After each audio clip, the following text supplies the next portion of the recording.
The dust of Redemption Gulch tasted of rust and regret. It settled on everything, a fine red shroud coating the warped timbers of the saloon, the cracked leather of saddles, and the silk of the dresses they had been forced to wear.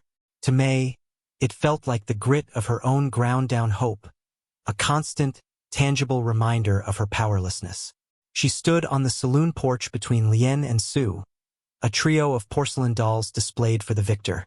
The sun was a hammer, beating down on the raw, new town, and the stares of the men were just as brutal.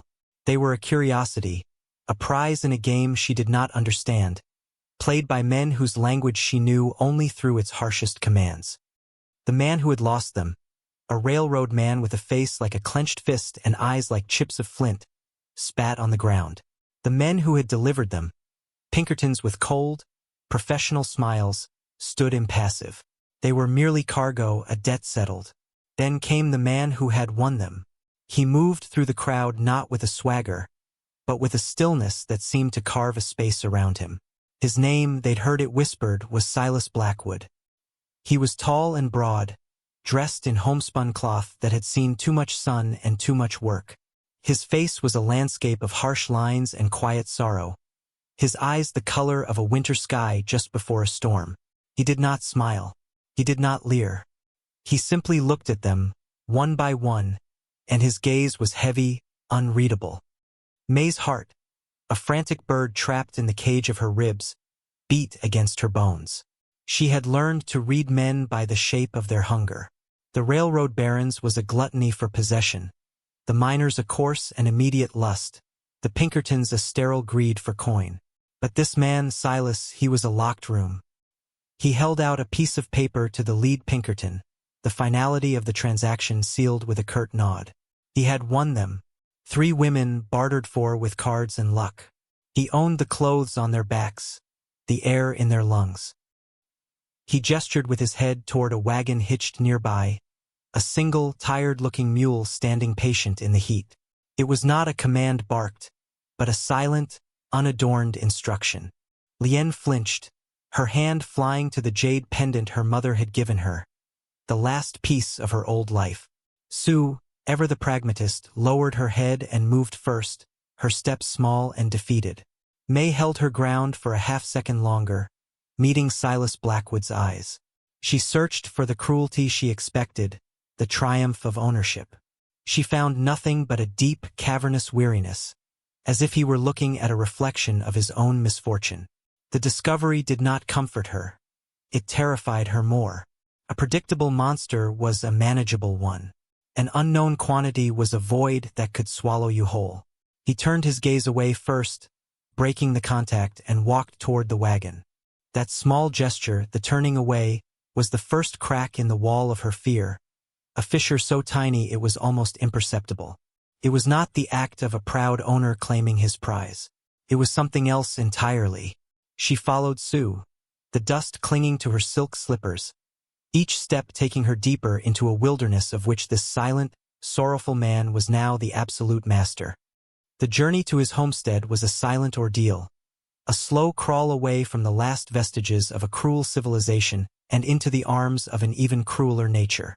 The sun bled across the sky, painting the stark mesas and skeletal saguaros in hues of orange and purple.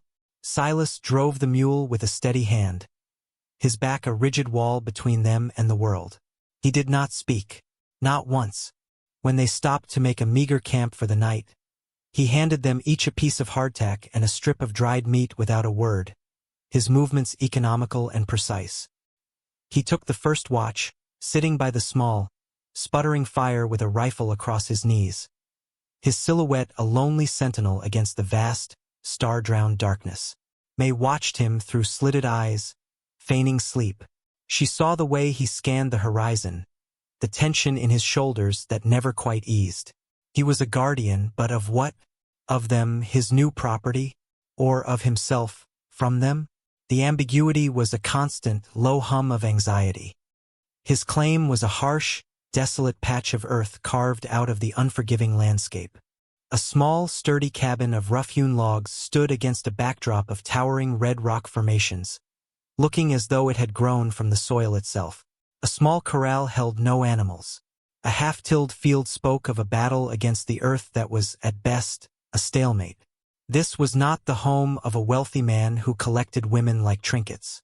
This was the last stand of a man clinging to existence by his fingertips. The reality of it settled over May with a cold, heavy weight. They had not been won by a master. They had been shackled to a sinking ship. The days bled into one another, marked only by the rising and setting of the relentless sun. A silent routine formed, a language spoken only through action. Silas would rise before dawn, his movements quiet so as not to wake them. He would leave a bucket of water by the door and then disappear to his work, clearing rocks from the field, reinforcing the cabin against the wind, mending tools that looked ready to crumble into dust. He gave them the cabin, while he himself slept in the lean-to that served as a barn.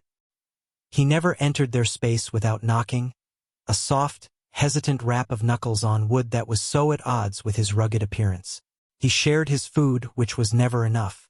Cornmeal, dried beans, the occasional rabbit he managed to trap. He would eat his portion quickly, his eyes on his plate, as if ashamed of their shared poverty. Lien spent her days weeping quietly in a corner, lost in her memories.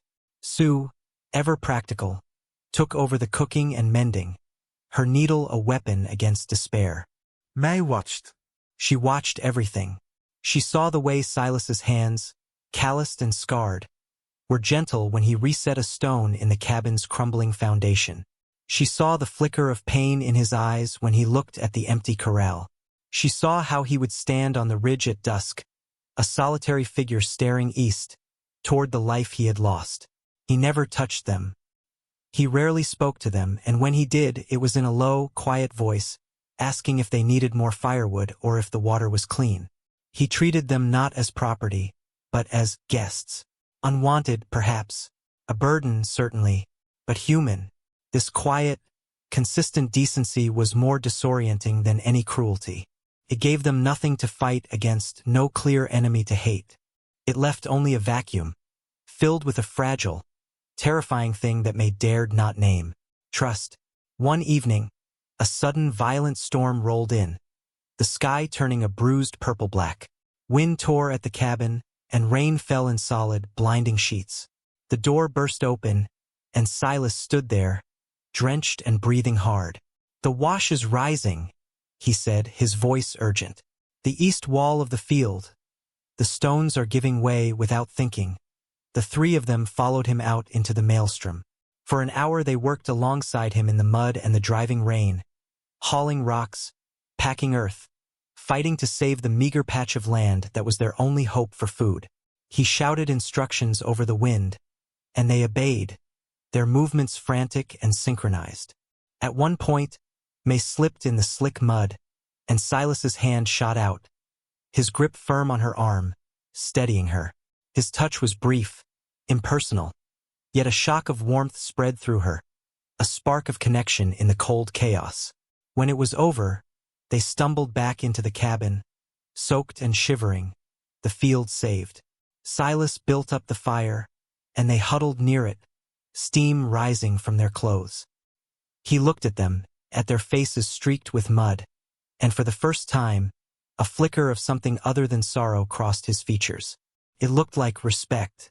"Thank you," he murmured, his voice rough.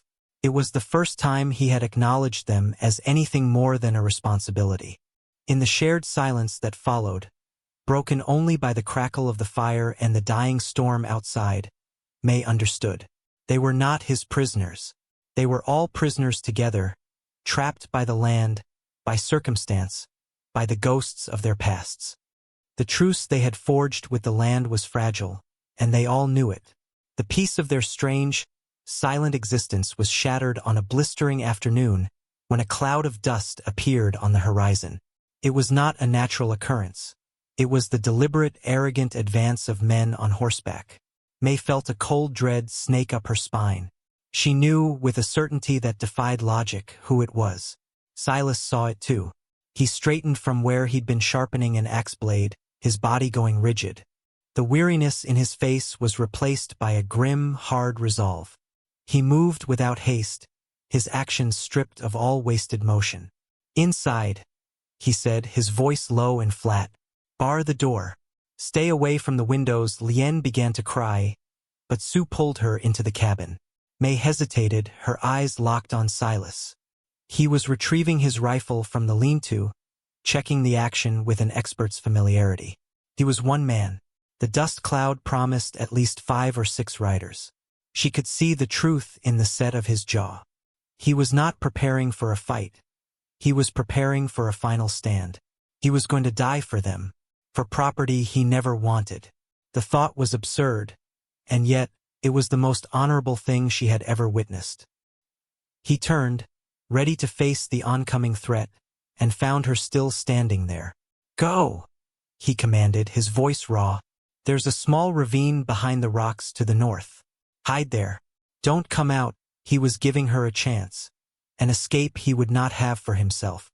But to run was to accept the role of the helpless victim once more. To flee was to leave this quiet, decent man to be slaughtered for a debt that was not his own.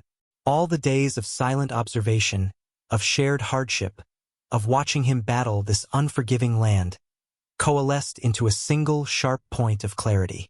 She saw his plan for what it was, a noble, futile, and ultimately simple-minded sacrifice. He would die, and Barlow, the railroad baron, would reclaim his property. Nothing would change. He was still playing by a code that had no place here. He would fight them head-on, an honorable man against brutes. He would lose. She took a step closer, the wind whipping a strand of black hair across her face. He looked at her. His storm-colored eyes filled with a desperate plea for her to save herself. She saw the man, not the owner, the protector, not the master, and she knew he lacked the one thing they needed to survive. She looked straight into his eyes, her voice a low, sharp whisper that cut through the wind. "You don't have the guts." His face, a mask of grim resolve, faltered. Confusion warred with anger in his eyes. It was the last thing he expected. An accusation of cowardice, here, as he prepared to lay down his life. "Get inside, May," he growled, his voice tight with controlled fury. But she did not move. She held his gaze, her own unwavering. The words had not been an insult to his courage, but a challenge to his imagination.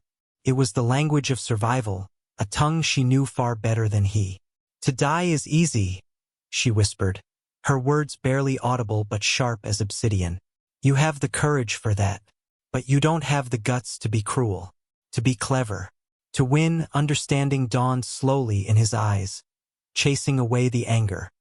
He was seeing her, truly seeing her for the first time, not as a fragile ward to be protected, but as a strategist, a fellow survivor with a will of iron forged in a much hotter fire than his own. The approaching riders were closer now, their shapes becoming distinct against the horizon. Time was gone. "The oil," she said, her voice urgent.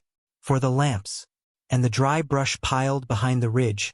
He stared at her, his mind racing to connect the pieces. It was a vicious plan, a dishonorable plan, a trap that gave the enemy no quarter. It was perfect. A new light entered his eyes. Not hope, but something harder, more feral. A grim partnership was forged in that single silent moment. He gave a sharp, decisive nod. Together they moved, a blur of desperate, synchronized action. He gathered the canisters of lamp oil while she, with Sue and a terrified Lien, began dragging the driest, most flammable brush to the narrow entrance of the gully that was the only approach to the cabin. They worked with a furious, silent understanding, their shared purpose a bond stronger than any words. Silas soaked rags in the oil, wedging them into the piles of tinder. He laid out his rifle and ammunition behind a rocky outcrop that offered a clear line of sight. He was no longer a man preparing to die. He was a hunter preparing a kill. Barlow and his 5 thugs rode into the gully with arrogant confidence, their laughter echoing off the canyon walls. They saw Silas, a lone figure with a rifle, and reined in, their smirks wide and cruel. "Blackwood," Barlow bellowed, his voice dripping with condescension. "I've come for what's mine. Give us the women, and we might just let you live on this pathetic patch of dirt." Silas raised his rifle, sighting down the barrel. He did not answer. He waited. May, hidden behind another boulder with a lit piece of kindling shielded in her hands, watched him. She watched for his signal. Barlow grew impatient. "Have it your way," he snarled, raising a hand to signal his men to advance. In that instant Silas fired. Not at Barlow, but at a small stone just above May's hiding place. The ricochet whined past her ear, the signal. She thrust the kindling into the oil-soaked rag. The world erupted in a wall of fire. The flames roared to life with an explosive whoosh, consuming the dry brush and racing across the gully entrance, cutting off Barlow's retreat. Horses screamed and reared, their riders thrown into chaos. The trap was sprung. Silas's rifle cracked again and again, the shots echoing in the fiery chaos. He was no longer a farmer defending his home. He was a soldier, ruthlessly exploiting the panic he and May had created. The fight was short, brutal, and decisive. When the smoke cleared and the flames began to die down, silence fell over the small valley, broken only by the crackle of the dying fire and the panicked breathing of the survivors. Barlow and his men were routed, their arrogance incinerated in a trap born of desperation and a woman's refusal to be a victim. Silas slowly lowered his rifle, his knuckles white. He looked over at May, who was stepping out from behind the rock, her face smudged with soot, her expression calm and unyielding. The space between them was charged. The old lines of owner and property, protector and protected, burned away with the dry brush. They were simply two people who had faced death together and, against all odds, had won. In the quiet aftermath, standing amidst the ruin of their desperate defense, they did not speak. There was nothing to say. He looked at the smoking gully, then at her. He saw not the woman he had won in a card game, but the woman who had taught him the ruthless calculus of survival. He had been willing to die for his honor. She had shown him how to kill for their future. As the sun began to set, casting long shadows across the scarred earth, he walked back toward the cabin. He stopped at the door and turned to her, his face unreadable in the fading light. "The field will need planting come morning," he said, his voice quiet. It was not an order. It was a statement of fact, an acknowledgement of the life that would go on, a life they had just bought with fire and nerve.